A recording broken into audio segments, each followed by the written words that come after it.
Today, Ducati bamboozled me. Yeah, they launched a bike that I was definitely not expecting. Now that the news is out, it's official that Ducati's launched an updated Scrambler 1100 Pro and a Scrambler 1100 Pro Sport, but I was honestly thinking they were going to bring the Scrambler DesertX concept that they showed at EICMA last year to fruition.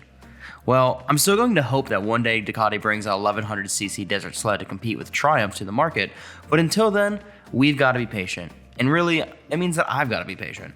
So let's chat about the Scrambler 1100 Pro and the Pro Sport. Right off the bat, this is not really a huge update to the model.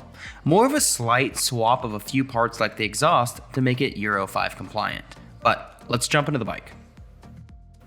The Ducati Scrambler 1100 Pro is powered by a Euro 5 compliant oil and air-cooled 1079cc 2-valve engine. Yep, same engine that it had last year and for the last few years. In perfect Scrambler style, this engine has a 98mm bore and a 71.5mm stroke, prioritizing fluid acceleration across the rev range.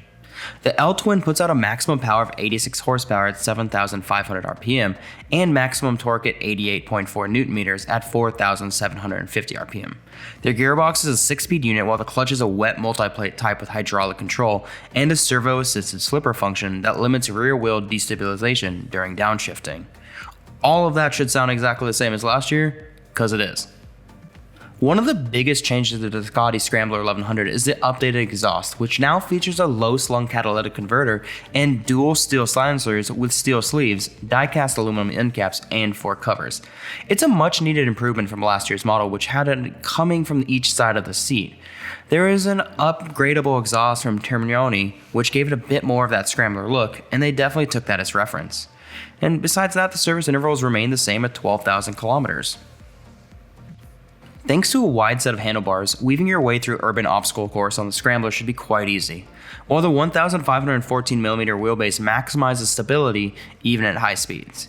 The twin upper spar steel trellis frame and aluminum double-sided swing arm remains exactly the same for the 2020 model. The steel fuel tank with that unmistakable teardrop contour can hold 15 liters of everyone's favorite beverage, allowing miles of fun without having to stop all the time. The 1100 Pro features Brembo braking system with cornering ABS to ensure safety on every bend. The front wheel mounts a dual 320mm disc with two 4-piston Brembo M monoblock calipers. At the rear, a 245mm disc is gripped by a caliper with a 34mm piston. ABS cannot be deactivated on these bad boys. The 1100 Pro mounts 45mm Marzocchi suspension in the front and Kayaba at the rear.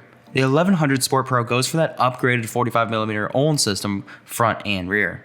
Front and rear suspension on both bikes provide 150mm of wheel travel, providing what Ducati states as enough tire hug for any terrain, from city streets to easygoing off-road routes. Definitely not going to take this bike on any dirt paths.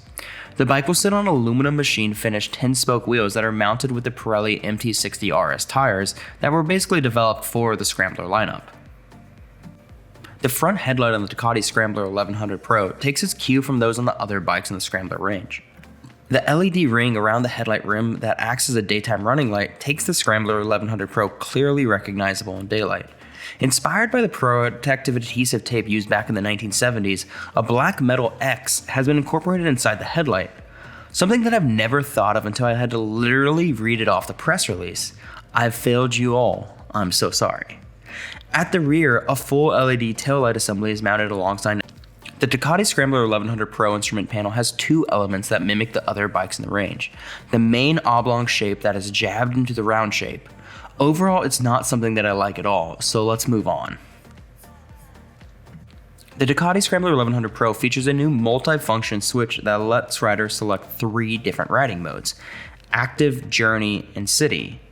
It's weird that they don't follow the traditional naming system across other Ducati models, but I would assume Active is equal to Sport and City is equal to, I don't know, I'm not sure what that is, Eco Mode? But who stays in Eco Mode on a 90 horsepower motorcycle?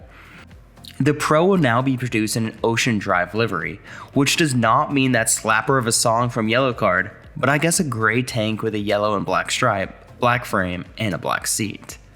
The Pro Sport is definitely getting the cooler looking design here with a matte black tank with 1100 painted on the side panels, black frame and subframe, black wheels, and I don't know why, but a brown seat. I don't know why they did the brown seat, but for a few $100, I'd switch that out real quick. So to wrap this up, what are your thoughts on the 1100 Pro? Were you also expecting the 1100 DesertX like me? No, probably not just me. Anyway, it's a simple upgrade to get the bike Euro 5 compliant and sit on the showroom floor for another year or two. Sure seems like it, but let me know in the comments below if you're a fan of the new bike. But that's it for now. Go out there and ride safe.